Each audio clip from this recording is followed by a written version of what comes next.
Mortal Kombat is one of the most influential fighting game franchises of all time and one of my personal favorites. It's a game that's transcended generations and cemented itself as one of the most important franchises of all time. It has left a permanent mark on pop culture itself. I wanted to share my love for this franchise by exploring the main entries of the series and seeing how they've evolved from their humble arcade beginnings. In today's video, I'd like to take a dive into the original 4 Mortal Kombat arcade games and see how they still hold up. The first Mortal Kombat was released in arcades in August of 1992, with console versions releasing the following year. It was developed by a team of 4 people, including series co-creators John Tobias and Ed Boon. It may not look like much, but Mortal Kombat was incredibly different to other fighting games that were on the scene at the time. There are definitely gameplay differences between Mortal Kombat and other fighters like Street Fighter. Mortal Kombat focused much less on combos and more on precise movements and hard-hitting attacks. While gameplay differences between these games are important, the biggest difference that Mortal Kombat held are immediately apparent when looking at the game itself. The two things that stand out are the photorealistic characters and the ultra-violence. These two factors are what set this game apart from others at the time. The use of digitized actors was revolutionary. Each character was played by a real-life actor who performed each of the game's moves and actions. Then they were photographed and placed into the game. While Mortal Kombat was not the first game to employ this method, it was definitely the most popular. The other important thing that stands out is the game's use of violence. For a game released in 1992, it is insanely bloody. Characters receive one punch and are immediately surrounded by pools of blood. That may have been shocking for gamers at the time, but they had no idea what they were in store for. Finish him. Johnny Cage wins. Flawless fatality. The fatality became the flagship mechanic of the series. These were a shocking way to finish your opponent and absolutely humiliate them after already beating them. The fatalities that are in this game may seem tame by today's standards, but for the time they were absolutely shocking. This use of ultra-violence caused Mortal Kombat to become incredibly controversial, causing an uproar from unhappy parents and public officials. In fact, Mortal Kombat was one of the biggest reasons why the ESRB was put into place in the first place. If you've ever had your parents ban you from playing certain games because of their ESRB rating, you can thank Mortal Kombat for that, among other games. Another defining feature of the first Mortal Kombat game is its world, story, and characters. The gist of the story is that the first Mortal Kombat is about a martial arts tournament that's being held on the island of the evil sorcerer Shang Tsung. The outcome of this tournament determines whether or not Outworld will be able to invade Earthrealm, which is Mortal Kombat's fancy name for Earth. Since this is a martial arts tournament comprised of many great warriors, this game has a fantastic roster to go along with it. The roster comprises of 7 fighters: Liu Kang, Johnny Cage, Sonya Blade, Kano, Scorpion, Sub-Zero, and the Thunder God Raiden. These characters all come from different backgrounds and all have their own motivations for entering the tournament. For a first game in the series, this roster is pretty diverse and has a lot of characters who would become mainstays. There are also 2 other non-playable characters, Goro, who's the reigning champion of the Mortal Kombat tournament, and Shang Tsung himself. There's also one hidden character that could be found in the game. I won't get into specifics, but if certain rare conditions are met, the player is challenged by Reptile, a green-colored ninja who combines the movesets of Scorpion and Sub-Zero. It may sound crazy, but Reptile is the first hidden character in any fighting game. I'm not even kidding, Reptile actually holds a Guinness World Record for this achievement. The world and characters may be great, but how does the actual game hold up? Well, it's pretty decent. Considering it's the first game in what will become a long-running franchise, some of the clunkiness can be excused. Climbing the arcade ladder to get to Shang Tsung is a very difficult task. Honestly, at times some of my losses felt like the game was cheating me. This makes sense since the game was designed to eat the quarters of whoever played it in the arcade. Defeating Shang Tsung is definitely not for the faint of heart and requires a lot of skill and patience, but it can certainly be done. After defeating Shang Tsung, each character receives their own unique ending, with Liu Kang's being the canon ending, where he emerges victorious against evil. It may be a clunky mess in some regards, but this is a great start to a legendary series. What could have possibly followed up something like this?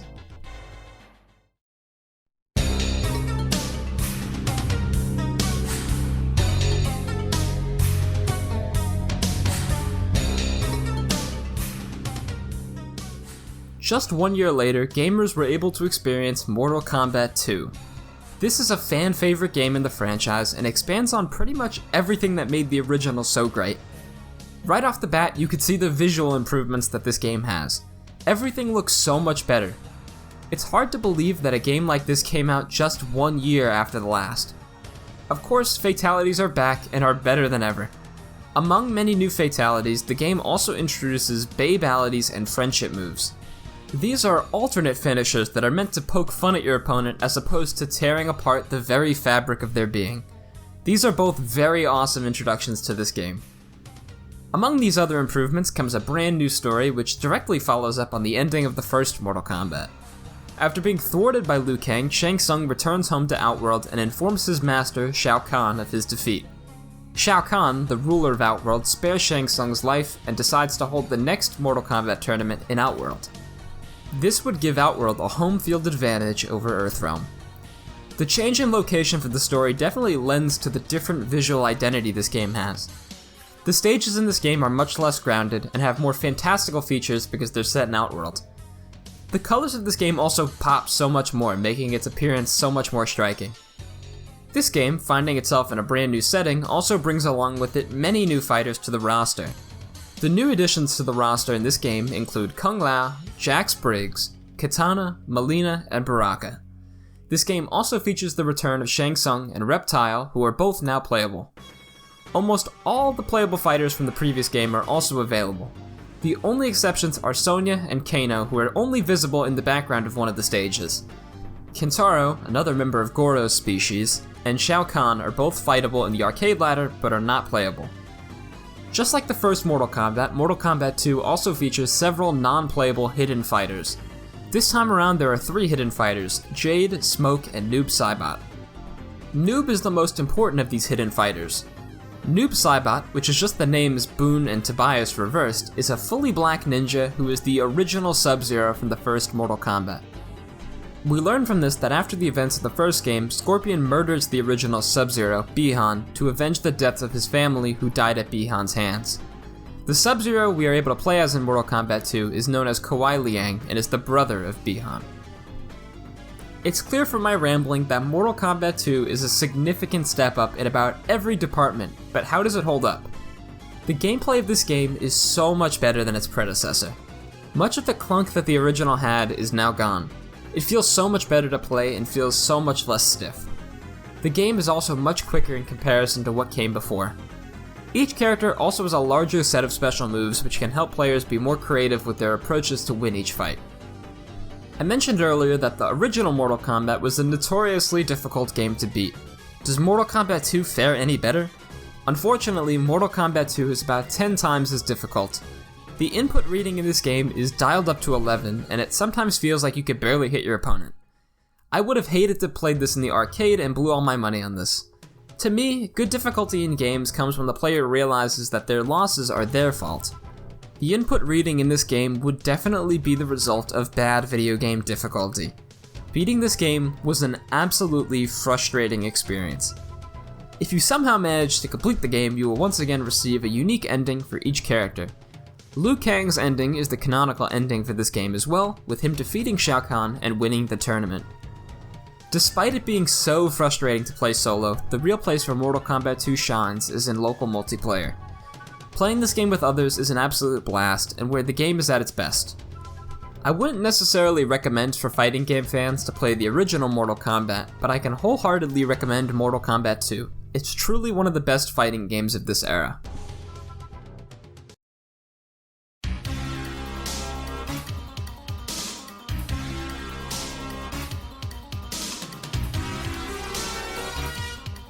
With 2 incredibly successful games on their hands, Midway Games immediately got to work on the finale of the original Mortal Kombat trilogy, Mortal Kombat 3. Mortal Kombat 3 was released in April of 1995 to generally positive reception. While this game was mostly well received, for the sake of this video, I'll be checking out the updated version, Ultimate Mortal Kombat 3, which was released into arcades in November of 1995, just 7 months after the original. The reason for this is quite simple. The original Mortal Kombat 3 was rushed out into arcades, which resulted in an unfinished product. UMK3 is the game as it was intended. There's also another reason I wanted to review this version of the game, but I'll get into that a little bit later. Mortal Kombat 3 had a lot resting on it as it was the end of the story of the original trilogy of games. So where could the story possibly go from here? After losing in Mortal Kombat 2, Shao Kahn decides to enact a plan to invade Earthrealm. He does this by having his priests resurrect his dead wife Sindel. For some reason, this gives him the authority to invade Earthrealm because that's where she was brought back to life. Once the invasion of Earthrealm begins, Liu Kang is Shao Kahn's primary target after his victories in the previous 2 games. Shao Kahn's plan results in both Outworld and Earthrealm merging, resulting in one of the most unique settings the franchise has seen so far. That is definitely one of the highlights of UMK3. We get to see much more of Earthrealm beyond the confines of Shang Tsung's island from the first game. This game takes us to locations like an abandoned subway station and the streets of a New York-inspired city, which gives this game a really unique and gritty identity. The gameplay this time around is also vastly improved. For starters, every character now has their own set of pre-programmed combos to perform. This addition really helped to bring Mortal Kombat forward and in turn also helped to speed up the gameplay. Another thing that helped to bring the speed of the gameplay up is the addition of a dedicated run button. Now at the touch of a button, you can almost instantaneously close the gap between you and your opponent. This really helps to streamline the game and gives it a high-octane feel. All forms of finishers have also returned from the previous games with the addition of 2 others. The first is Mercy. This allows you to spare your opponent and give them another chance to get back into the game. This is a really cool feature and can be incredibly disrespectful if used in certain situations. Midway also added the long-rumored finisher Animalities. Animalities allow you to turn your character into a unique animal and gruesomely kill your opponent. Animalities can be performed after beating someone after showing them mercy. A third form of finisher, the Brutality, was also added in the home release of UMK3. Brutalities are performed by doing a long combo that results in an instant finisher on your opponent. These are pretty cool and take a lot of skill to pull off. I mentioned earlier that there was a second reason that I wanted to check out the ultimate version of Mortal Kombat 3 as opposed to the original. This reason is the roster. The original version of the game has a roster which I can only describe as horrible. While Kano and Sonya have returned to the roster after being absent in MK2, it came at the cost of series staples Raiden, Johnny Cage, and Scorpion, among others. Having a game without these 3 is simply mind-blowing. While Raiden and Johnny aren't here for story-related reasons, there's genuinely no reason that Scorpion wasn't included here. For lack of better words, Scorpion is basically the series' mascot. That's basically like having a Super Smash Bros. Game without Mario. Thankfully, UMK3 adds back Scorpion, Kitana, Jade, Mileena, and a classic version of Sub-Zero. Another interesting character that was added was Ermac, the long-rumored Red Ninja. Despite all my complaining, Mortal Kombat 3 did add some really cool newcomers to the series. These new characters include Sector, Cyrax, a cyberized version of Smoke, Sindel, Striker, Shiva, and Cabal. A new boss named Motaro is added as a non-playable character as well. The secret characters for this game are the returning Noob Saibot and a new purple ninja named Rain. Do you get it? He's purple and his name is Rain. And he's a prince. Sound familiar? Rain isn't playable or fightable in the arcade version of the game and is only shown as a joke character in the game's Attract mode. However, in the console versions of the game, he's fully playable. So how does MK3 canonically end? Liu Kang once again thwarts Shao Kahn for the 3rd time. He then goes off with Princess Kitana after saving Earthrealm once more. It's a simple ending, but it's a fitting conclusion to this trilogy. Out of the original 3 Mortal Kombat games, UMK3 is definitely the one I can most recommend. It's the most streamlined, has the best gameplay, and has one of the best rosters in the whole series. If you're interested in checking this game out, I can also recommend Mortal Kombat Trilogy. Trilogy is an even more updated version of MK3 that was released exclusively on consoles. This game has every single stage, finisher, and character from the series up to this point. I definitely recommend this game for all those who want to check MK3 out, in addition to Ultimate Mortal Kombat 3.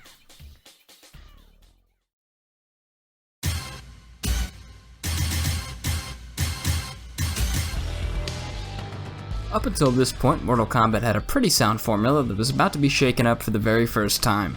In September 1997, Midway released Mortal Kombat 4 into arcades. Mortal Kombat 4 is actually the final game in the franchise to be released in arcades. The big jump that Mortal Kombat 4 made was taking the series into full 3D for the very first time. Mortal Kombat 4 came at a time where all franchises were making their jumps into the third dimension. Many were successful, whilst others were not as lucky. But how did Mortal Kombat fare when taking this big step?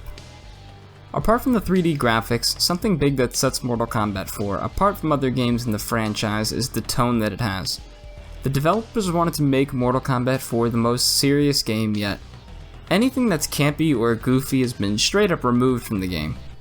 There will be no babalities or toasties found here. I think this is something that kinda hurts the game in a way. Mortal Kombat is known for its goofiness just as much as it's known for its ultra-violence. It makes this romp feel so much more generic. Personally, the new art style in this game isn't really for me. I really do miss the digitized actors of the previous games. Honestly, I feel like those older sprites have held up better than these 3D models have. The digitized graphics of old are one of the things that set Mortal Kombat apart from other fighting games in the first place.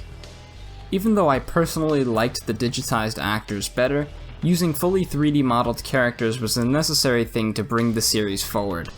The developers were able to do so much more with these characters with these new methods, so I think this change was for the best. After Shao Kahn was defeated, where did Midway decide to take the story from here? We have a pretty simple story this time around with the return of a powerful elder god named Shinnok. Shinnok was defeated by Raiden thousands of years before the series began, yet he's escaped the Netherrealm and is looking for revenge. To help defeat him, Raiden calls on the powerful warriors that helped to defeat Shao Kahn for backup. The roster this time around is incredibly varied with a good mix of new and returning characters. After being absent in MK3, both Raiden and Johnny Cage have returned in all their glory. The new fighters this time around include Fujin, Jarek, Kai, Quan Chi, Reiko, Shinnok, and Tanya. A year after Mortal Kombat 4 was released, Midway released a Dreamcast exclusive update of the game called Mortal Kombat Gold, which featured the returns of Kitana, Mileena, Cyrax, Kung Lao, and Baraka. Of course, every Mortal Kombat game has its secret characters, and this game is no different. Noob Saibot is once again a secret fighter, as well as a new joke fighter named Meat. Meat is basically just a skinned corpse that takes the moveset of the fighter you select. Mortal Kombat Gold also adds Sector as a secret fighter as well. So how does Mortal Kombat 4's gameplay fare? There are two big new features that set this game apart from what came before it. One new addition is the ability for all characters to pull out a weapon by pressing a specific button combination. These are pretty fun to use. They hit hard and can also be thrown across the stage, which is pretty funny. The other feature they added was the ability to sidestep. Since this game makes the jump to 3D, this is their way to use the third dimension. Sidestepping can be pretty useful to dodge attacks that are coming at you without jumping or ducking. It definitely gives combat a more dynamic feel and quite literally adds a new dimension to the gameplay. I mentioned earlier that they tried to tone down the goofiness a lot with this game. This only kind of worked because the arcade ladder endings are some of the funniest cutscenes I've ever seen in a video game because of how horrible the voice acting is. It's kind of insane because these are so unintentionally funny because of their quality. Just for fun, I'm gonna show you a few of my favorites because these are just too good to not show off.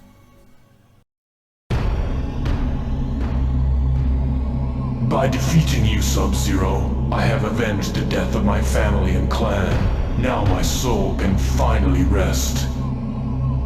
Your soul will never rest, Scorpion. The Lin Kuei may have been responsible for your murder, but your family's true killer still remains free. If you are not the murderer, then who is? I am the one you seek. To defeat my nemesis Sub-Zero, I needed the power of a Spectre. You've done my bidding well, Scorpion, but now I must return you to the Netherrealm.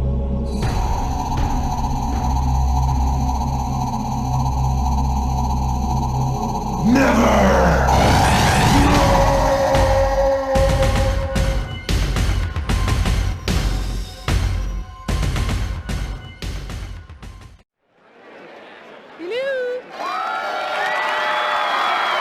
Wow! I don't know what to say! I guess I could start by thanking all my fans out there. Well, that's enough of the mushy stuff.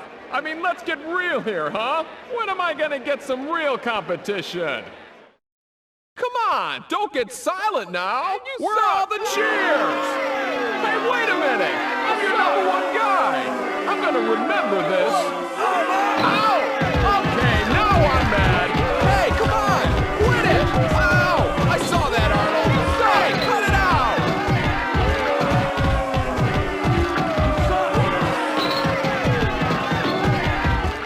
Going somewhere, Jarek? Jax! I thought you were going to... Thought I was what? Dead? Like my partner you just tossed off the cliff? I'm sorry, Jax. Please, don't drop me. Wait, I promise. Too late, Jarek. You can't drop me. You have to uphold the law. You have to arrest me. Wait, this is brutality. You can't do it. Wrong, Jarek. This is not a brutality. This is a fatality.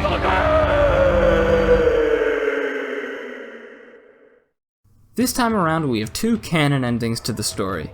The first is Liu Kang's for the 4th time now, where he defeats Shinnok and reunites with Kitana. The other canon ending is Scorpion's, which is so much more interesting. In Scorpion's ending, Quan Chi reveals that he was the one who tricked Scorpion into thinking Sub-Zero killed his family, and that he was their true murderer.